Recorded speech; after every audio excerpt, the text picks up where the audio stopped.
Les cours publics de l'école urbaine de Lyon. Pour le partage des pensées contemporaines autour des mondes urbains anthropocènes. Les chercheurs exposent leurs travaux.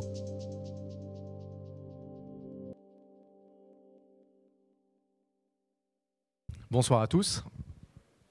Nous sommes réunis ce soir pour un premier cours portant sur la prospective et plus particulièrement la manière dont la prospective qui a été inventée, conçue, développée durant les 50 dernières années pourrait ou non s'adapter au monde anthropocène. Avant de rentrer dans le vif du sujet, il me paraissait important de préciser d'où je parlais et de quel point de vue nous partions. Ce cours en fait s'inscrit dans un projet porté par l'école urbaine, soutenu par l'Agence nationale de cohésion des territoires, intitulé le Studio prospectif des territoires du monde anthropocène. Et ce studio a pour vocation, pour objectif, de conduire une enquête sur l'édification des territoires et sur l'approche prospective qui pourrait y contribuer. Pourquoi cette précision? Pourquoi préciser que ce cours se situe dans ce cadre-là? C'est que, au risque peut-être de vous décevoir ou d'éviter justement que vous soyez déçus, on est au début d'un projet, au début d'un cycle. Donc les matériaux qui vont vous être présentés là, en fait, ne sont que la mise de départ. Et si vous étiez là pour... vous étiez acteur territorial, que vous étiez là pour entendre ce que sera la prospective qui permettra de rentrer dans l'Anthropocène, malheureusement, je n'ai pas la réponse, puisque c'est un processus de recherche, d'enquête, qui démarre seulement. Donc l'objet de ce premier cours, c'est plutôt de poser le décor, de poser les questions, de dire peut-être d'expliciter à quoi l'on est confronté, et ensuite, si vous en avez envie du moins, de poursuivre cette enquête, les cours qui viendront étant élaborés et se construisant en fonction de ce qui sera trouvé dans l'enquête. Voilà pour le contexte. On va pouvoir entrer directement dans le sujet. La question qui peut se poser, ou une manière de se poser la question peut être différente de ce qui se passe dans les cours de prospective territoriale habituels, c'est de se dire si aujourd'hui je m'intéresse à la prospective territoriale ou je veux comprendre ce qu'est la prospective territoriale, comment je fais? Qu'est-ce que je fais? Pourquoi? Parce qu'il s'avère que si c'est une pratique déjà ancienne, la manière dont elle a été explorée a finalement en grande partie échappé aux arcanes universitaires ou aux arcanes de la recherche. Dit autrement, on fait de la prospective territoriale dans les territoires, mais il y a très peu de travaux de recherche sur la prospective territoriale comme objet scientifique. Donc plutôt que, rassurez-vous, j'en donnerai tout à l'heure, parce qu'on ne peut pas faire un premier cours sans donner de définition, mais plutôt que de partir sur une définition ou des définitions, il me semblait important finalement d'aborder cet objet, la prospective territoriale, à travers des entrées dont vous avez la liste derrière moi, pour essayer de tenter de cerner l'objet auquel on va s'intéresser. En général, quand on présente la prospective territoriale, on commence par dire c'était une philosophie, ou en tout cas, à l'origine de la prospective territoriale, il y a un philosophe et il y a une intention philosophique. Plus une intention d'ailleurs et un homme qu'une œuvre, puisque celui-ci, à savoir Gaston Berger, est décédé avant de pouvoir réaliser et publier le projet qui était le sien. Gaston Berger, en fait, donc philosophe, chef d'entreprise, inspecteur général de l'éducation nationale, une carrière très diverse, et qui, dans les années 50, au moment où la France se reconstruit, au moment où la planification est à son comble, se dit, a une intuition, il se dit on ne peut pas imaginer reconstruire le monde moderne, à ce moment-là la modernité est encore un projet et un espoir, en laissant les différents acteurs de cette reconstruction agir dans leur domaine spécifique, dans leur silo, et de manière finalement assez mécanique. L'intuition de Gaston Berger, en fait, elle repose sur 2 ou 3 mots. Et c'est ce qui va fonder sa philosophie. Un premier mot, c'est que, quoi qu'on en dise, et quels que soient les progrès scientifiques, la construction, en particulier la construction des territoires, sera confrontée à des problèmes d'incertitude, ou doit se confronter à l'incertitude. Et la raison d'être de la prospective, par rapport à la prévision, ou par rapport à la planification, avec lesquelles elle peut être confondue, c'est de dire on ne fait de la prospective que là où il y a de l'incertitude. Là où on peut prévoir, inutile de se donner la peine et le mal de faire de l'incertitude, puisque par définition, il y a déjà un savoir disponible que l'on peut mobiliser pour construire des projets. Donc, premier point clé, et de ce point de vue, on pourrait penser que la prospective telle qu'elle a été élaborée est encore intéressante. Premier point de vue, c'est on ne fait de la prospective que là où il y a incertitude. Deuxième élément important de cette philosophie, on est dans les années 50, donc je ne retrace pas l'environnement philosophique, mais c'est l'existentialisme, c'est l'affirmation à la fois du progrès et de la liberté humaine. Deuxième élément fondamental dans la prospective, qui là, à nouveau aussi peut être intéressant à un moment où le récit de l'effondrement semble constituer un horizon indépassable, c'est de dire on fait de la prospective à la fois parce que, en tant qu'acteurs, nous sommes libres et nous avons une certaine responsabilité. Bon, ce sont les termes qu'on va retrouver dans l'existentialisme, c'est pas très original pour l'époque, mais Gaston Berger érige ces 2 principes en disant à la fois il y a de l'incertitude à laquelle on est confronté. Deuxièmement, on est à la fois libre mais responsable.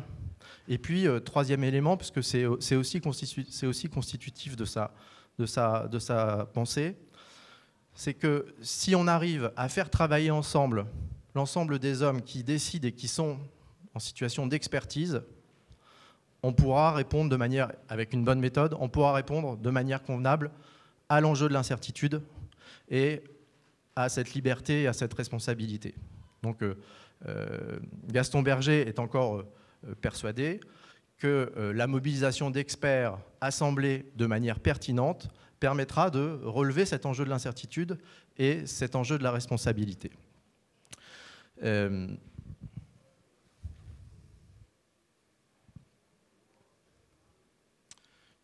ne peux pas, rassurez-vous, il y a 3 pages de lecture, donc on ne va pas en faire une habitude. Je ne peux pas néanmoins m'empêcher de vous inviter à lire ce texte de Gaston Berger, qui est finalement assez programmatique, qu'il écrit en 1960 dans Méthode et résultats. La prospective n'est ni une doctrine ni un système, elle est une réflexion sur l'avenir qui s'applique en décrire les structures les plus générales et qui voudrait dégager les éléments d'une méthode applicable à notre monde en accélération. Pour l'homme, passé et futur sont hétérogènes, ils ne sont pas des moments d'une même série, ils n'ont de sens concret, de sens humain, que lorsque nous les rapportons à notre action. Le passé, c'est ce qui est fait, l'avenir, c'est ce qui est à faire, issu de nos problèmes, issu de nos problèmes les plus pressants, nourri de notre inquiétude la plus authentique. La prospective n'est pas simplement l'expression d'un intérêt gratuit que nous porterions à l'avenir, sans nous arracher pour autant à nos habitudes. Elle ne vise pas à satisfaire notre curiosité, mais à rendre nos actes plus efficaces.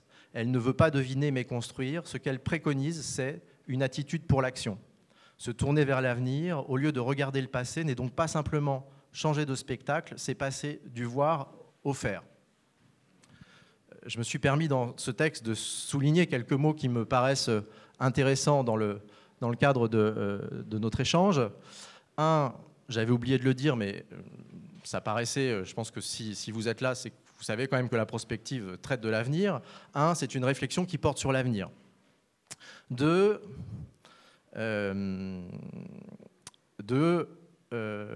dans un monde en accélération. Donc le constat d'un monde d'accélération que l'on fait aujourd'hui et que l'on entend beaucoup finalement, n'est pas forcément nouveau. Déjà dans les années 60, Berger faisait ce constat et justifiait la nécessité de mettre en place la prospective par cette accélération. Ceux d'entre vous qui connaissent les travaux de Berger connaissent aussi une image qui est souvent mobilisée pour illustrer la prospective. Il utilise la métaphore de la voiture. Alors aujourd'hui, on n'utiliserait sans doute plus la voiture, mais je ne vois pas par quoi on pourrait le remplacer. Et il dit finalement, plus nos moyens de locomotion vont vite, plus on est obligé d'augmenter la portée de nos phares. Dit autrement, pour anticiper l'incertitude qui est devant nous, on est obligé de se doter d'instruments qui nous permettent de réfléchir à long terme, en profondeur, de voir loin, parce que si cette capacité ne s'accroît pas en même temps que le monde s'accélère, forcément, on risque d'être confronté très rapidement à un obstacle que l'on n'aura pas anticipé. Donc, un monde en accélération qui nous oblige à voir loin. Une motivation, c'est que cette intention philosophique et cette technique d'investigation qui s'invente est nourrie de notre inquiétude la plus authentique. Donc à la base des réflexions prospectives, il y a souvent une inquiétude, et pour directement franchir une étape et rentrer dans la prospective territoriale, pour ceux d'entre vous qui font de la prospective territoriale, en général, quand sur le terrain on se lance dans un exercice de prospective territoriale, ce n'est pas uniquement pour le plaisir de lancer un exercice de réflexion sur le long terme, ce n'est pas simplement pour le plaisir d'organiser des réunions, des ateliers, tout un ensemble d'approches qui constituent un protocole. Quand on fait de la prospective territoriale, en général, c'est que acteurs territoriaux sont confrontés à un obstacle et que pour surmonter cet obstacle, en général un problème de développement, on se dit on va faire de la prospective. Mais on n'y vient pas sans cette contrainte, on n'y vient pas sans ce sentiment d'incertitude et sans ce sentiment d'inquiétude. Et puis, dernier point qui paraît aussi fondamental si l'on veut comprendre la prospective, il s'agit de rendre nos actes plus efficaces. Elle ne peut pas deviner, ce n'est pas de la prévision, il s'agit de construire.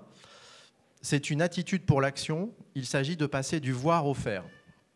Autrement dit, dès le départ, et si l'on s'intéresse à la production prospective ou à la littérature prospective, on s'aperçoit que souvent, il me semble, cet objectif, ce passer du voir au faire, a été oublié. Pourquoi oublié? Parce que tout un chacun ici présent, nous savons qu'il ne suffit pas de faire un rapport extrêmement savant pour que derrière ça se traduise en action.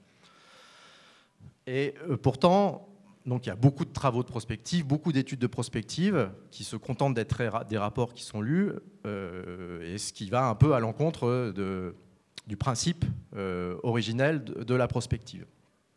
Ce qui sans doute aussi explique la difficulté qu'a pu avoir cette prospective à devenir discipline, ou en tout cas à s'institutionnaliser.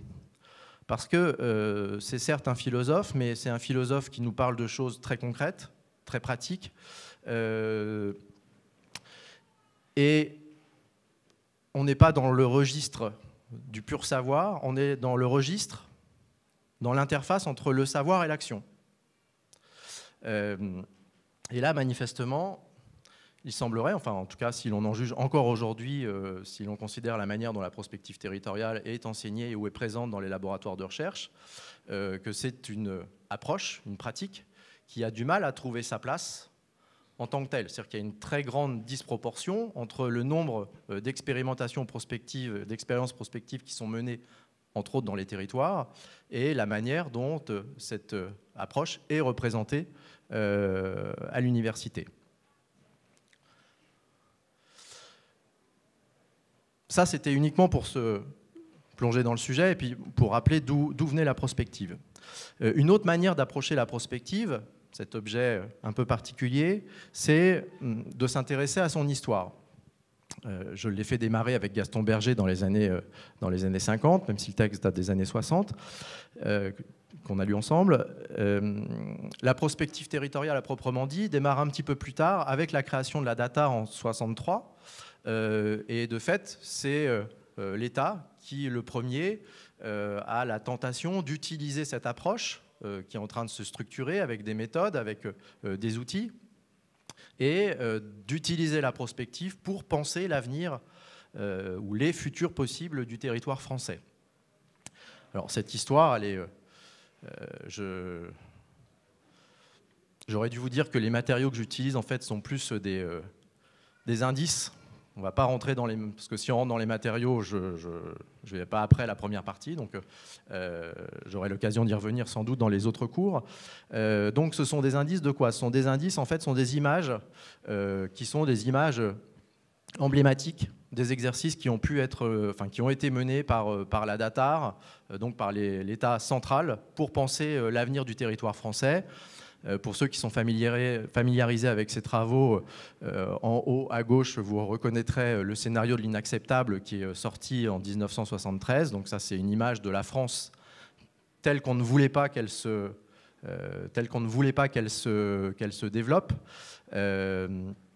En bleu, ce seraient les zones développées. Enfin, comme quoi, on peut faire de la prospective et se tromper, c'est pas un problème. Ou réussir, parce que quelque part, puisque c'est un scénario de l'inacceptable, on peut se dire, bah, effectivement, ce n'est pas ce qui s'est produit. Bon, mais c'est un exercice emblématique, puisque c'est le premier. Et puis, en fait, ensuite, il y a une histoire qui est une histoire souvent qui se fait par moments forts et puis par grandes périodes sans activité. Donc, ça date le premier date de 73. Il faut attendre les années 90 avec un travail sur le livre blanc du bassin parisien qui est étendu à une image de la France imaginée pour les années 2000, qui est donc le deuxième grand exercice mené par l'État et la DATAR. Ensuite, vous avez Territoire 2020 en bas à gauche, puis Territoire 2030, puis Territoire 2040. Bon, on pourrait d'ailleurs s'intéresser... je suis sûr que Michel aurait beaucoup de choses à dire. On pourrait s'intéresser à la manière dont les images qui représentent, qui symbolisent ces exercices de prospective évoluent, puisque on passe d'un traitement en surface avec deux couleurs relativement caricaturales à des choses qui sont beaucoup plus réticulaires, beaucoup plus urbaines. Bon, il y aurait des choses à dire. Et effectivement, les images qui sont utilisées dans les dispositifs de prospective, en soi, sont des matériaux intéressants, à étudier. Donc, il y a une histoire de la prospective que là, je vous montre à travers 6 images, mais je ne sais pas s'il y a des collègues qui travaillent dans les collectivités. Ma présentation est assez injuste pour les autres acteurs que l'État. Mais bon, peut-être est-ce parce que je travaille pour l'État, en l'occurrence. Pourquoi c'est assez injuste? Parce que finalement, à partir la prospective territoriale se développe donc avec la DATAR, avec un investissement très conséquent jusqu'au milieu des années 70. La prospective supporte mal la crise de 73. En l'occurrence, elle est souvent accusée de n'avoir pas su anticiper une crise majeure alors qu'il y avait d'énormes investissements qui se faisaient avant 73, ce qui a été parfois considéré comme la preuve de l'échec ou de l'inefficacité de cette approche. Il faut attendre en fait les années 90 pour qu'à nouveau des grands exercices, en tout cas territoriaux, au niveau de l'État, se fassent. Si ce n'est que la vraie révolution de la prospective territoriale, ce n'est pas l'État qui la porte, et ce n'est pas l'État qui réalise les exercices. La prospective territoriale se développe véritablement à partir des années 90 avec la décentralisation et avec la montée en compétences des collectivités locales. Je dirais que le schéma à l'œuvre est relativement simple à concevoir. Les collectivités locales deviennent responsables de leur destin. Elles sont dans l'obligation de construire des projets de territoire. C'est plus l'État qui leur dira ce qu'elles doivent faire. Enfin, ça pourrait se discuter, mais enfin en tout cas. De fait, pour construire des projets de territoire, qu'est-ce qu'il y a de disponible à ce moment-là? C'est la prospective. Alors, je vous rassure, ou pas, tous les projets de territoire ne sont pas produits à partir d'un dispositif de prospective territoriale. Mais néanmoins, ça devient un outil extrêmement utilisé dans les collectivités territoriales à partir des années 90, entre autres avec un autre exercice.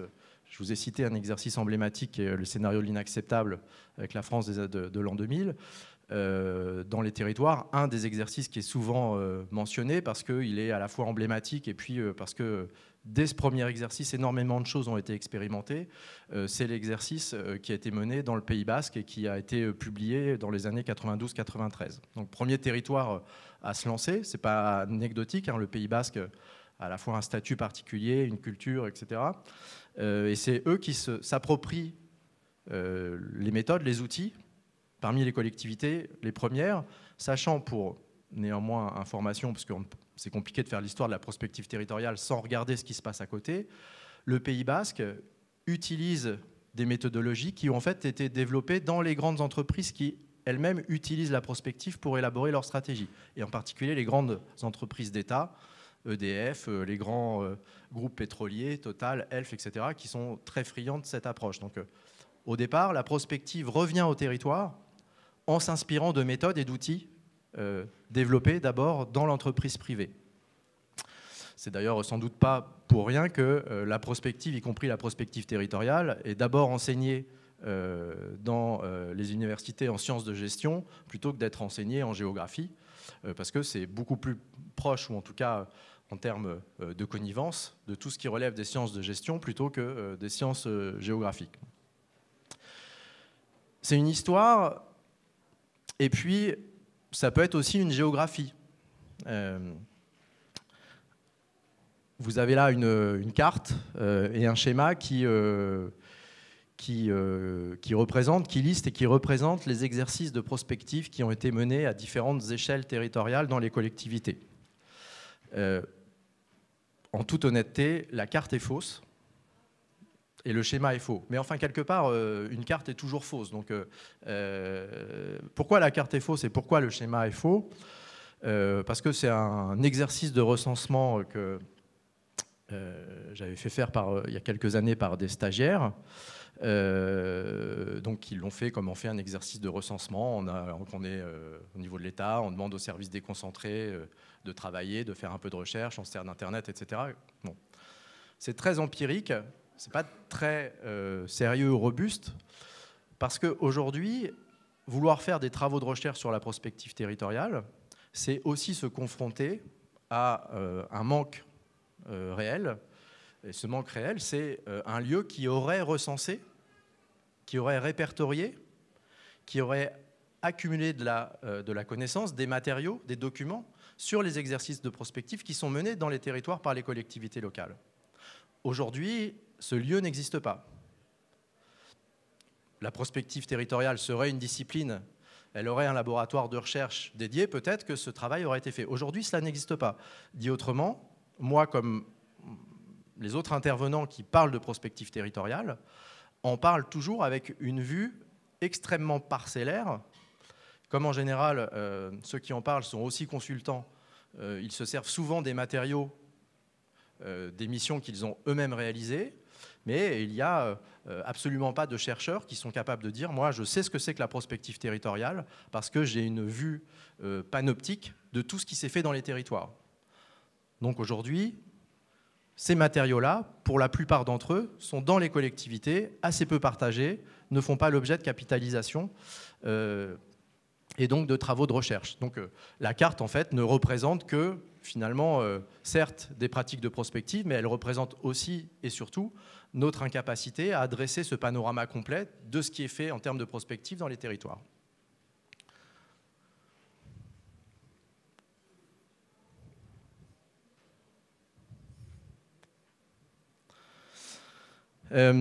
Troisième et quatrième point, un environnement culturel et un champ social. Donc, vous l'avez compris, on part d'une philosophie. Cette philosophie, par un phénomène de transfert, passe petit à petit, devient une technique d'investigation et passe dans les territoires, en particulier auprès des collectivités locales.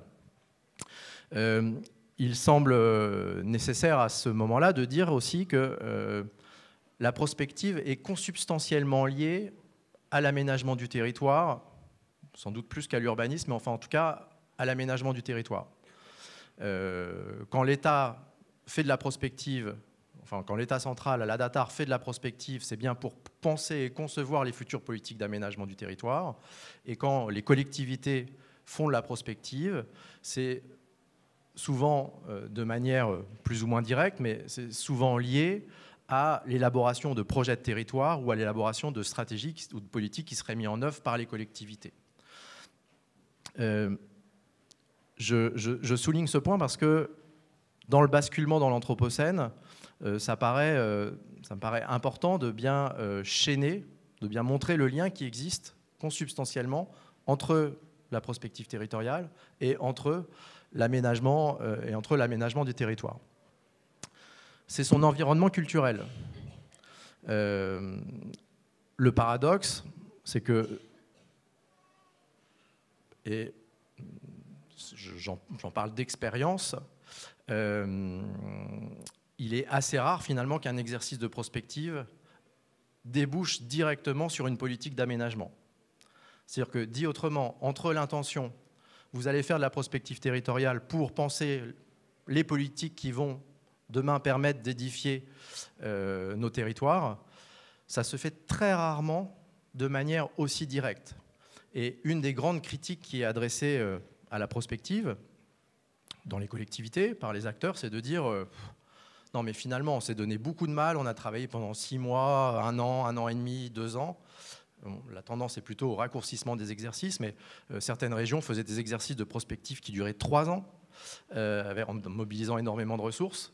Et au final, disaient, mais bon, super, ça nous a donné des livrables, ça nous a donné des rapports, mais concrètement, ça ne nous a pas permis de déboucher sur une stratégie de territoire ou sur des politiques d'aménagement de ce territoire. Et évidemment, on peut faire des politiques d'aménagement ou des schémas de planification sans passer par la prospective. Bon, pour me citer un exemple en date très récent, les SRADET, dans leur texte légal, ne supposent absolument pas que les régions fassent un exercice de prospective avant de déboucher sur ce schéma de planification extrêmement exigeant et lourd. Donc il n'y a pas de lien direct de causalité, et souvent c'est une des faiblesses de la prospective qui est pointée du doigt. Je rappelle la citation de Berger en début que j'ai présentée en début de cours. Berger disait la prospective, c'est bien cette articulation entre la production de savoir sur le futur et l'action. C'est pas uniquement savoir, c'est savoir pour agir. Donc quelque part, le fait que la prospective ne débouche pas systématiquement sur de l'action, en soi, paraît quelque peu remettre en cause son efficience, puisque ça fait partie de son ADN d'origine. Voilà pour l'environnement culturel, ce lien collectivité, prospective, aménagement, avec parfois des ruptures de charge entre la prospective elle-même et la politique ou la stratégie qui en découle. Et puis, la prospective, c'est aussi un champ social. J'emploie le terme dans son sens bourdieusien, en fait. Pourquoi c'est un champ social ? Aucune technique n'est évidemment neutre. Aucun savoir n'est neutre. C'est toujours lié à des questions de pouvoir. La prospective est éminemment liée au pouvoir, puisque c'est mis en œuvre par des organismes, par des institutions qui exercent le pouvoir sur nos espaces de cohabitation. Mais surtout, il me semble que dans la genèse de la prospective, il y a des éléments qui contribuent aussi à en faire un champ social particulièrement agité. Pourquoi ? Parce que quels sont les acteurs qui sont dans le champ social de la prospective ? J'ai commencé par le dire, c'est finalement assez peu les universitaires et les universités ou les labos de recherche, même si par ailleurs, il y en a quand même de plus en plus qui s'y intéressent. Pour preuve, l'école urbaine m'a invité ici ce soir. Bon. Mais néanmoins, ça reste très parcellaire. Très parcellaire et relativement rare. Ceux qui constituent le savoir prospectif, ceux qui construisent l'ingénierie prospective, ce sont très souvent des consultants, sont très souvent des bureaux d'études, sont très souvent des gens qui travaillent dans le privé. Et quand je mentionnais la proximité entre la prospective et les sciences de gestion, plutôt que y compris la prospective territoriale, entre les sciences de gestion plutôt qu'avec la géographie, c'est tout simplement que la prospective, c'est un outil de management, c'était un outil de management dans les entreprises, et très, je dirais directement, ça devient une espèce d'outil de management dans les collectivités. Donc dans le champ social, il y a tous les producteurs privés de prospective qui vendent aux collectivités locales un service. Première chose. Ce qui veut dire quoi? Ce qui veut dire que quand vous vous intéressez à la littérature prospective disponible, excusez-moi, je dis prospective, je pense toujours prospective territoriale maintenant, je raccourcis. Il est très difficile de... Je citerai, on peut citer le manuel emblématique qui est le manuel fait par Michel Godet, dans sa dernière édition par Michel Godet et Philippe Durance. Quand on le lit, ce manuel, il est quand même très difficile... Enfin non, en fait, il n'est pas très difficile. C'est manifestement pas un ouvrage académique, c'est manifestement pas un ouvrage de recherche. C'est une espèce de guide méthodologique qui institue une méthode, voire qui impose une méthode, mais qui est aussi une excellente plaquette marketing. Dit autrement, ceux qui poussent la prospective, il y a à la fois un besoin et un appel des collectivités ou des acteurs territoriaux, mais ceux qui poussent et qui proposent la prospective, voire qui érigent les normes de la prospective, ce sont souvent des cabinets de conseil qui sont évidemment partie prenante, puisqu'en fait, ils érigent en normes ce que par ailleurs ils vendent et ce qu'ils savent faire. Ce qui paraît jusque-là assez rationnel. Donc dans le champ social, il y a quoi? Il y a des acteurs territoriaux et il y a des cabinets de conseil. Et puis il y a quelques universitaires. Et évidemment, qui dit cabinet de conseil dit aussi éventuellement concurrence entre ces cabinets de conseil qui vont promouvoir plus ou moins les mêmes méthodes, les mêmes approches, etc. etc. Mais il me semble que c'est intéressant de prendre en compte dans la genèse de la prospective cette dimension qui n'est absolument pas neutre. Pour le dire autrement, toujours peut-être en revenant un peu dans l'histoire, s'est imposé en France quelque chose qui, à mon avis, n'a aucune réalité historique, qui s'appelle l'école française de la prospective. L'école française de la prospective, c'est une alliance entre le CNAM, enfin, évidemment pas forcément explicite, hein, mais une alliance entre le CNAM et Futurible pour promouvoir ensemble une même approche et faire de cette approche, finalement, l'approche canonique qu'il faut appliquer pour parvenir au résultat le plus efficace possible. On est loin, pour le coup, d'une approche de recherche, etc. Et j'insiste là-dessus, parce que ça fera l'objet d'un cours en tant que tel. Cette méthode est la méthode qui a été de loin la plus appliquée, dupliquée dans les territoires. C'est-à-dire que la prospective territoriale, c'est en France, souvent, ça a un peu changé, mais c'est souvent, et ça a été pendant très longtemps, la même méthode qui était appliquée partout, avec, à nouveau, c'est intéressant à noter, des acteurs qui ne se revendiquent pas spécialistes de l'objet étudié, à savoir le territoire et son futur, mais qui s'appuient sur une rationalité procédurale en disant « nous, on est juste garant de la méthode ». Bon, à nouveau, c'est un côté assez pratique, parce que si vous n'êtes garant que de la méthode et que vous obtenez des résultats défavorables, enfin des résultats mauvais, ou que ça ne se traduit pas par des plans d'action, en fait, la responsabilité, évidemment, est plutôt du côté de ceux des collectivités, hein, qui ont le savoir du territoire, qui doivent penser leurs projets et les mettre en œuvre. Donc, mais à nouveau, donc, on est sur une approche très procédurale, très méthodologique, sans véritablement se soucier de l'objet lui-même. En tout cas pendant très longtemps. Et à nouveau, je le répète, hein, le passage dans les territoires de la prospective, ça passe de l'entreprise au territoire. Il n'y a pas une adaptation, en tout cas à très court terme, des dispositifs ou des protocoles mis en œuvre. Donc on est dans un champ social qui est un champ social très concurrentiel en fait, avec des acteurs qui sont en concurrence pour avancer, proposer leurs méthodes et qui dépendent des contrats et des budgets publics pour développer leurs approches. Et puis alors je ne vais pas rentrer dans le détail, mais évidemment, il y a quand même quelques chercheurs qui s'intéressent à la prospective et qui essayent de faire des typologies. C'est un tableau qu'on doit à Sophie Loirgan, qui est une universitaire de Grenoble, qui a fait ça il y a une bonne dizaine d'années, et elle avait tenté d'identifier les différents acteurs ou les différentes écoles ou les différents cabinets, parce que c'est ça aussi, en présence, en se disant, bon, est-ce qu'on peut distinguer finalement des espèces de valeurs ou de positionnement des cabinets les uns par rapport aux autres, ou des acteurs de la prospective, ce qu'ils font les uns par rapport aux autres. Et elle proposait finalement de distinguer les humanistes d'un côté qui travaillaient dans la droite ligne du programme et de la philosophie de Berger, les utopistes qui auraient été beaucoup plus du côté des imaginaires, de la fiction, du récit. Et puis, troisième pilier, troisième approche, les pragmatistes. Alors, je n'aime pas ce schéma parce que je ne suis pas du tout d'accord avec l'utilisation du terme pragmatiste pour décrire ces acteurs-là. Non, dit autrement, on pourrait laisser penser qu'ils sont inspirés par le pragmatisme au sens philosophie du terme, alors qu'en fait, il aurait mieux fallu, je pense, les appeler les pragmatiques.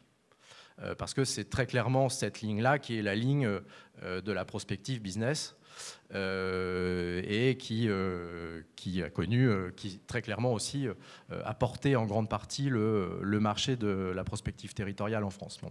Donc aussi dans ce champ social, il y a des espèces de catégorisations qui sont possibles en fonction de l'attribution dans une classe de valeurs des différents acteurs en présence. Et puis la prospective, c'est un discours et un langage.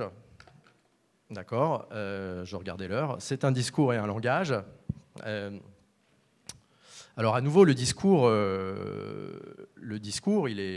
c'est un discours qui va ordonner le réel, et c'est un discours qui est un discours assez peu critique, et plutôt un discours marketing qui vise à vanter les mérites de la prospective.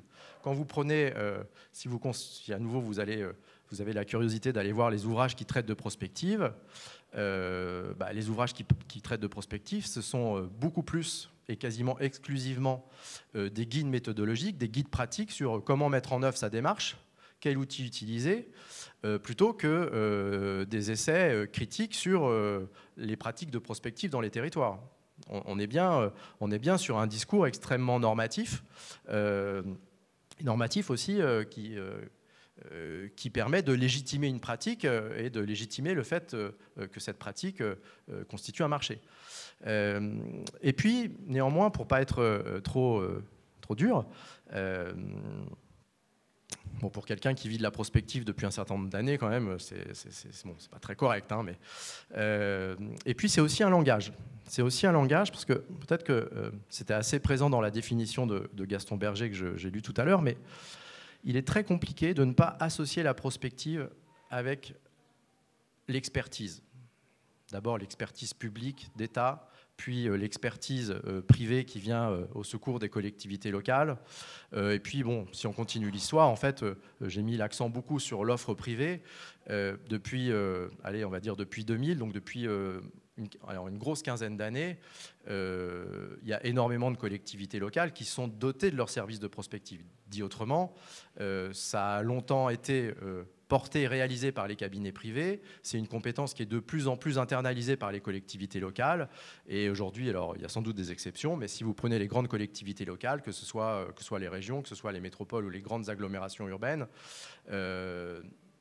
voire les départements, il y en a assez peu qui n'affichent pas dans leur organigramme la fonction prospective. Donc il y a bien eu, entre le démarrage de la prospective dans les territoires et aujourd'hui, une migration des compétences et des ressources du domaine privé au domaine public. Ce qui ne veut pas dire qu'il n'y a plus de marché privé, hein. Ce qui veut dire que les collectivités sont dotées de compétences en la matière. Mais néanmoins, y compris via ce passage par les collectivités, on est resté sur une approche qui est véritablement un dire d'expert.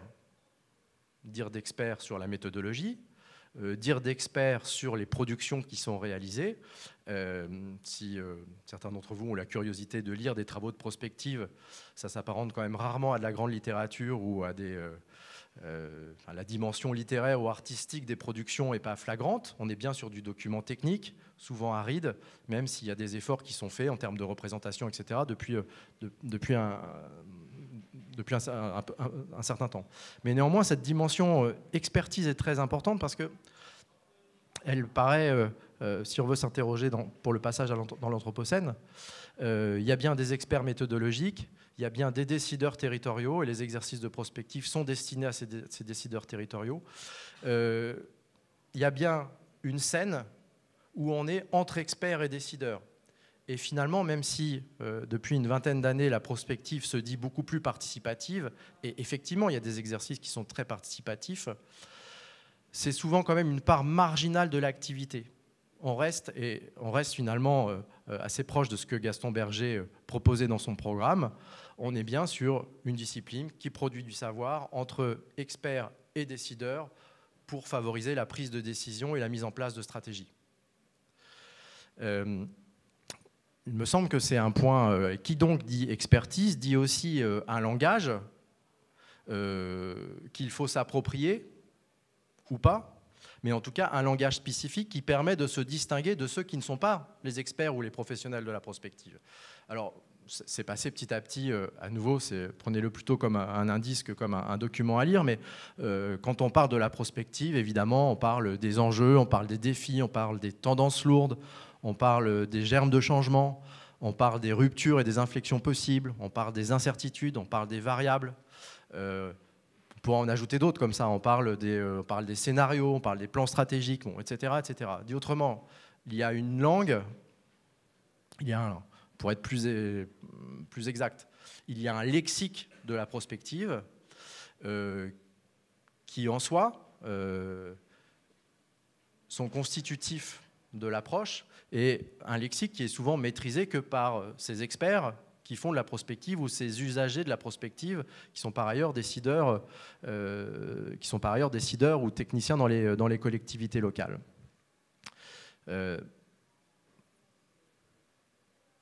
On notera qu'il y a très peu de mots qui sont des inventions pures de prospectivistes.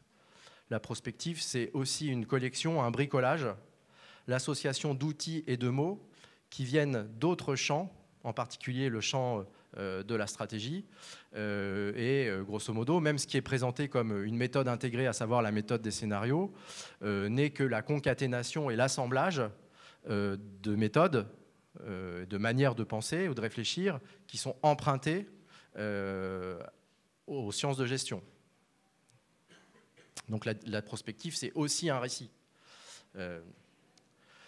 Et puis, c'est enfin, j'y étais déjà, en fait, une technique, une ingénierie, une expertise. Je vous donne 3 définitions. Vous allez voir, c'est assez, sur 20 ans, ça a assez peu évolué. Définition de la prospective territoriale par la Data en 91. La prospective est une démarche globale, interdisciplinaire, qui a pour mission de rendre compte de la situation passée et présente, de formuler les questions clés du devenir, de repérer et de dessiner les futurs possibles, prospective exploratoire ou cognitive, de les confronter avec les buts que s'assignent ceux à qui elle s'adresse et avec les contraintes existantes, facteurs endogènes, facteurs exogènes, de suggérer les procédures et les actions appropriées pour transformer celles-ci en projets collectifs, pour permettre aux décideurs de choisir en connaissance de cause. C'est un peu aride, c'est un peu technique, et il me semble que ça s'adresse quand même avant tout aux experts eux-mêmes ou aux techniciens eux-mêmes. Une autre définition, la prospective a pour objet l'élaboration de visions, de perspectives et d'orientations concernant le devenir d'un territoire et de ses habitants, pour éclairer et pour permettre des prises de position, des options stratégiques dans les cas les plus complexes de projets de territoire. 2005. Et puis une dernière, parce que je ne pouvais pas ne pas citer cet excellent dictionnaire, ingénierie à l'usage des acteurs territoriaux qui permet d'initier une dynamique collective, d'identifier les enjeux engageant l'avenir d'un espace géographique et d'élaborer des stratégies pour les relever, pouvant mener à l'élaboration de politiques publiques d'aménagement ou de projet de territoire. Pourquoi ces 3 définitions? Parce que de toute façon, il faut toujours en passer par là, mais c'est avant tout pour illustrer le propos que je tenais avant, c'est qu'on est bien sur quelque chose de très technique qui s'adresse avant tout à des experts, bon, aller présenter ça, je dirais, à un public non initié, c'est quand même prendre le risque de très vite être catégorisé comme quelqu'un d'incompréhensible, quoi. Très clairement. Et puis, pour finir sur cette espèce de caractérisation du champ de la prospective territoriale, c'est évidemment des démarches et des productions. Alors là, je vous ai... Bon, je n'ai pas choisi le plus simple, hein, mais volontairement, c'était toujours pour montrer ce côté technique de la prospective. C'est un schéma que l'on doit à un enseignant en prospective qui s'appelle Philippe Merinovitch, qui enseignait au CNAM. Et c'est une modélisation d'une démarche de prospective. C'est un schéma qu'il présentait à ses élèves, hein, pour expliquer en gros, quand on a l'arrivée dans un territoire, qu'il y avait une demande, voilà le dispositif que l'on proposait de mettre en place. Bon, vous voyez, on est loin, on est effectivement loin de la littérature ou de l'art. Enfin, on est vraiment dans un domaine qui est aussi extrêmement technique, y compris dans les arguments qu'elle fait valoir. Je veux dire, c'est évidemment des schémas qui sont aussi une forme de légitimation et de la discipline. Comment ne pourrait-elle pas apparaître comme sérieuse, et de ceux qui la professent, parce que pour comprendre un truc comme ça, il faut quand même aussi être sacrément intelligent, quoi. Et alors, on peut en trouver pas mal, hein, des exemples de ce type, de schématisation, de modélisation des démarches. Si ce n'est que globalement, c'est quand même ce type de dispositifs qui, depuis les années 90, sont mis en œuvre dans les territoires. Alors, ce qui est très étonnant, c'est que les schémas, les modélisations de ce type sont toujours faits avant. C'est toujours de l'ordre du programmatique. Pourquoi? Parce qu'on pourrait se dire, finalement, c'est un schéma qui résulte de l'expérience. Alors, évidemment, ça résulte de l'expérience de celui qui l'a fait. Mais je peux le dire en connaissance de cause, puisque je sais comment il l'a fait, et puis j'ai procédé aussi de la même manière. C'est que très souvent, en fait, ces schémas de modélisation, on les fait non pas après sur la base d'une expérience et d'une évaluation de ce qui a réellement été fait, mais on les fait avant pour proposer, voire vendre un dispositif. À nouveau, on renvoie par rapport au corpus disponible, tout ce que vous allez trouver très souvent, y compris dans ce qui est rendu public dans les territoires après qu'un exercice a été mené. Ce ne sont pas des travaux réflexifs qui reviennent sur le processus qui s'est produit. Ce sont toujours et souvent, quand on présente les dispositifs, ce qui a été prévu avant que ça se fasse. Dit autrement, ce qui était proposé à la collectivité avant qu'elle fasse l'exercice. Donc, dit autrement, de ce point de vue-là, le corpus nous limite aussi énormément, parce que si on se contente de travailler sur les documents disponibles, ce que l'on voit, ce n'est pas réellement ce qui s'est réalisé, c'est à la fois ce qui était proposé pour le réaliser et éventuellement ce que ça a produit à partir des livrables.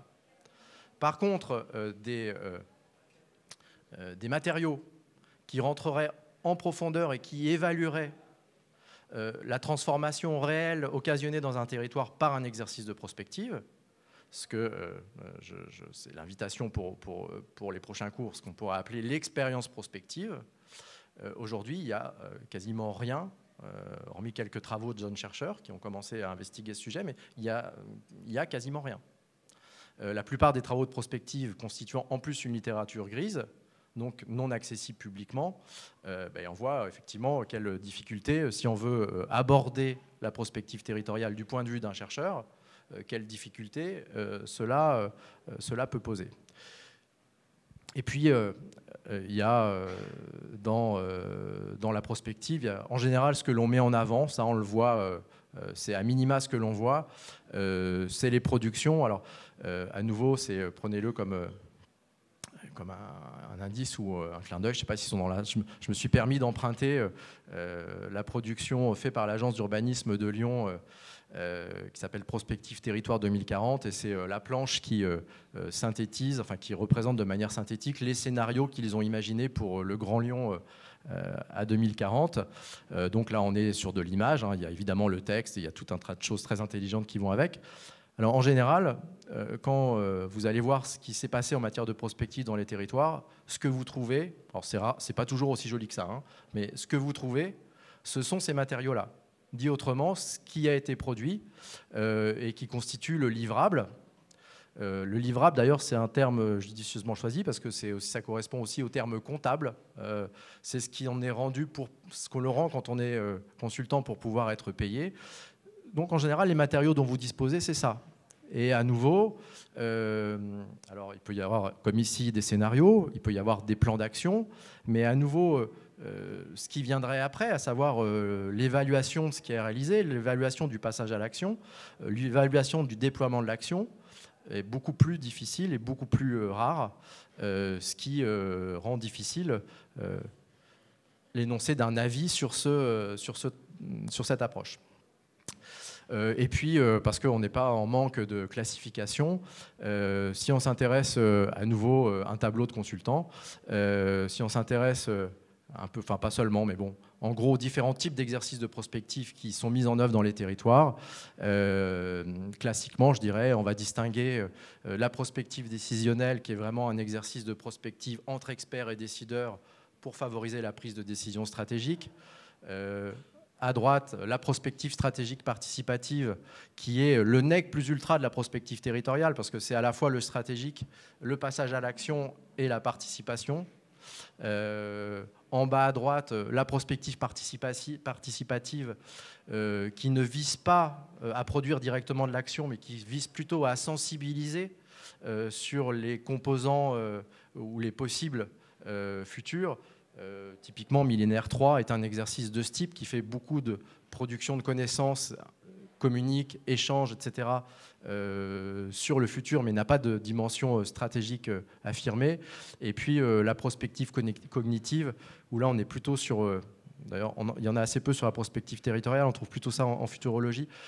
C'est vraiment des exercices de prospective où à la limite c'est un auteur génial qui va s'amuser à esquisser ce que sera le futur demain. Je crois que dans les Hauts-de-France, il travaille avec un mec qui est spécialiste de l'énergie, qui a fait un grand plan extrêmement ambitieux. Enfin, là, on est vraiment sur du travail d'experts qui travaillent seuls dans son coin. Alors, en général, quand on vend les exercices de prospective ou quand on vante l'intérêt de la prospective, ce qui paraît le plus intéressant, c'est évidemment le cadran droit en haut à droite, à savoir la prospective stratégique et participative. Mais de fait, si, avec toute la faiblesse du recensement dont j'ai parlé, si on regarde les exercices qui s'appellent prospectives, il y en a quand même beaucoup qui relèvent plutôt soit de la prospective décisionnelle, soit de la prospective cognitive, à savoir du rapport d'experts qui est produit entre soi, plutôt que de ces exercices en haut à droite beaucoup plus exigeants. Bon. Typiquement, quand vous prenez par exemple, vous allez sur une base INSEE d'une direction régionale et que vous tapez prospective et que vous voyez apparaître prospective de la population à 2020, bon, ça s'appelle prospective, donc je suis plutôt pour de donner à la prospective une définition extensive, à savoir la définir à travers les pratiques réelles et non pas à partir d'une définition normative. Si on part justement d'une définition extensive, la prospective, c'est aussi finalement, contrairement à ce que disait Berger, énormément de travaux qui relèvent à mon sens plus de la prévision que de la prospective au sens étroit du terme. Mais néanmoins, c'est intéressant à prendre en compte puisque ça rentre dans le corpus. Alors, comme je l'avais craint, il me reste 5 minutes et je ne suis absolument pas rentré dans un autre sujet que celui de la prospective territoriale.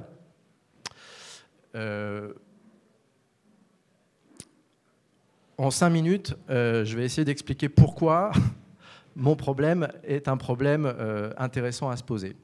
Dans ce que j'ai tenté de vous raconter sur la prospective territoriale, j'ai mis en avant plusieurs choses. Première chose, des choses qui me paraissent intéressantes pour l'entrée dans l'Anthropocène. C'est d'une part l'incertitude et d'autre part, je reprends un terme qui était employé tout à l'heure, le vertige ou ce qui peut occasionner l'envie de rentrer en prospective. On a bien l'Anthropocène, c'est assurément à la fois une grande incertitude et en même temps un vertige conséquent. Être dans une collectivité, être un acteur territorial aujourd'hui et se saisir du terme Anthropocène avec tout ce qu'il véhicule ou tout ce qu'il peut signifier, ça ne peut que à la fois effrayer, interroger, interpeller et nous pousser à tenter d'y répondre. Néanmoins, il y a des choses qui paraissent assez, qui méritent d'être interrogées. La place de l'expertise ou la nature de l'expertise qui est mobilisée. Il paraît évident que les pratiques de prospective telles qu'elles ont été pratiquées pour leur grande part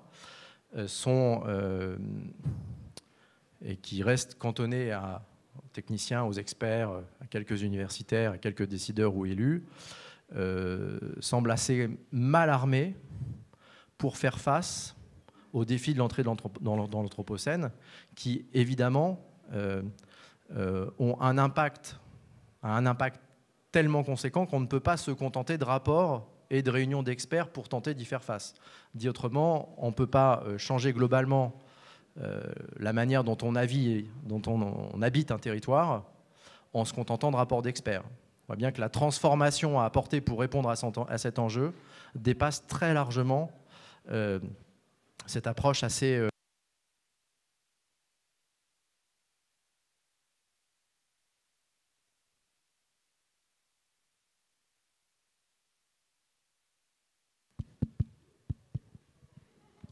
le rapport au savoir. Si initialement la prospective a été très proche des milieux de savoir, en tout cas a très fortement mobilisé du savoir, aujourd'hui la plupart des exercices de prospective territoriale consistent plutôt dans des exercices d'animation, certes très intelligentes, des forces vives locales. Vous savez, on est resté sur cette logique du projet endogène fabriqué avec les acteurs du territoire ou avec les experts du territoire. Bon, c'est très intéressant, si ce n'est qu'à nouveau, l'entrée dans l'Anthropocène, c'est assurément une réfutation d'un certain type de savoir, mais c'est aussi l'obligation de convoquer un volume de savoir extrêmement fort pour penser les projets de territoire de demain. Pour le dire extrêmement simplement, passer d'un projet de territoire où l'agriculture est une agriculture moderne, mécanisée, avec beaucoup d'intrants, à un projet de territoire qui repose sur une agriculture biologique sans intrants, c'est pas moins de savoir en fait. C'est beaucoup plus de savoir à mobiliser.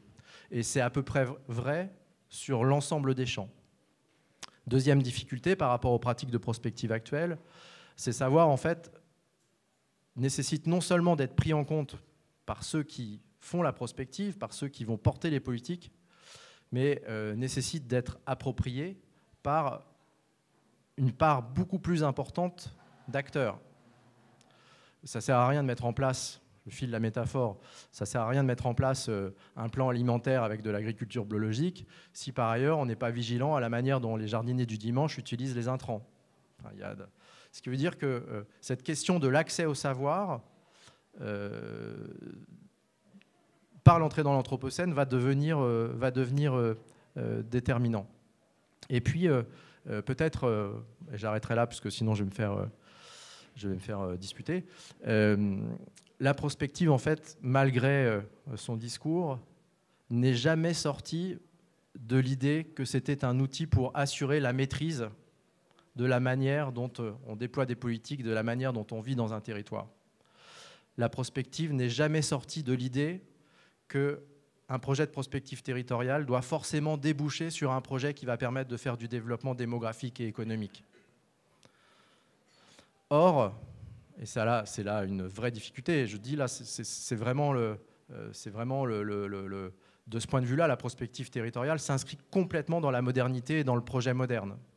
Si on utilise la prospective territoriale, c'est pour faire du développement, c'est pour attirer des populations, c'est pour faire venir des entreprises et doper la compétitivité d'un territoire, très majoritairement. Ce qui veut dire quoi? Ce qui veut dire que si les objectifs ne sont plus les mêmes, si le monde, contrairement à ce que pensait Gaston Berger, n'est plus un monde ouvert où tout est possible, il suffit juste de se donner les moyens de le penser, mais un monde fermé avec un univers de contraintes, en particulier environnementales, extrêmement fortes, on peut considérer que ce qui a servi de paradigme ou de cadre cognitif à la prospective territoriale est très fortement impacté par l'entrée dans l'Anthropocène, de la même manière que l'aménagement du territoire et l'urbanisme eux-mêmes sont très fortement questionnés par ce changement de paradigme de la modernité à l'Anthropocène.